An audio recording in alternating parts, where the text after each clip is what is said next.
불법 대북송금 혐의를 받는 김성태 전 쌍방울 그룹 회장이 법정에서 이화영 전 경기도 평화부지사의 요청을 받고 당시 경기도지사였던 이재명 더불어민주당 대표의 방북 비용 등 800만 달러를 북한에 대신했다고 거듭 진술했다.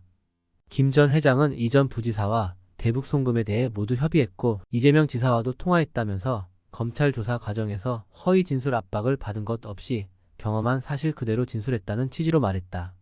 같은 혐의를 받는 이 전 부지사는 김 전 회장이 거짓말을 하며 검찰과 함께 자신을 회유 압박하고 있다고 주장하고 있는데 이를 법정에서 정면 반박한 것이다.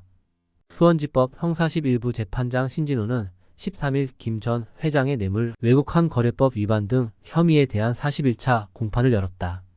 이날 재판에선 김 전 회장에 대한 피고인 신문이 진행됐다. 이날 김 전 회장은 이화영의 요청으로 이재명 도지사의 방북 비용 300만 불을 대납한 사실을 인정하느냐, 대북 송금 사실관계를 다 인정하는 거 맞느냐고 묻는 검찰의 질문에 내라고 했다.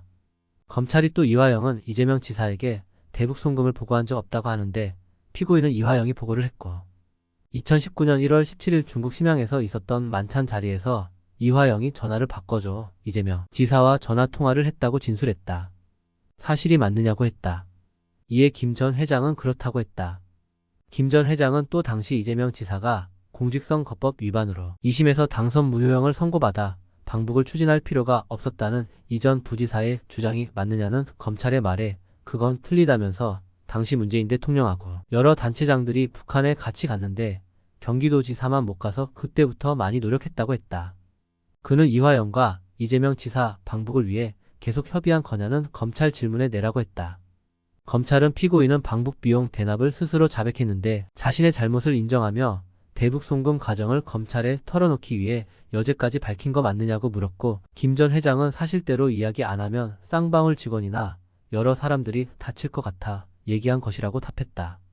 김 전 회장은 검찰로부터 허위 진술을 하라고 들은 바 없이 스스로 경험한 사실 그대로 진술한 거냐는 검찰 질문에 내라며 사실대로 이야기했다고 했다.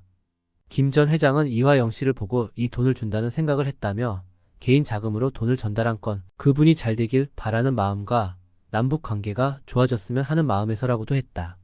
검찰이 경기도에 스마트팜 비용 500만 달러를 북한에 전달할 때 어떻게 전달할지 이화영이랑 상의한 게 맞느냐고 묻자 김 전 회장은 처음 돈 보낼 때 안전하게 보낼 수 있는 방법을 찾아봐 달라고 얘기했었고 상의를 했었다며 내가 직접 돈을 들고 가겠다고 하자 이화영이 걱정하면서 그 방법 밖에 없냐고 걱정하기도 했다는 취지로도 말했다. 김 전 회장은 이 전 부지사에게 제공한 쌍방울 그룹의 법인카드 사용 내역에 관해서도 카드 내역을 보고 한심하다고 생각했다며 자기 생활비로 썼더라고 했다. 이 전 부지사는 쌍방울로부터 카드를 제공받아 수억 원을 사용한 혐의를 받고 있다. 그는 이 카드로 자택에 에어컨을 구입하거나 가족여행에 사용하기도 한 것으로 조사됐다. 재판부는 14일 김 전 회장의 대북송금 혐의 외국환 거래법 위반 등에 대한 변론을 종결하기로 했다.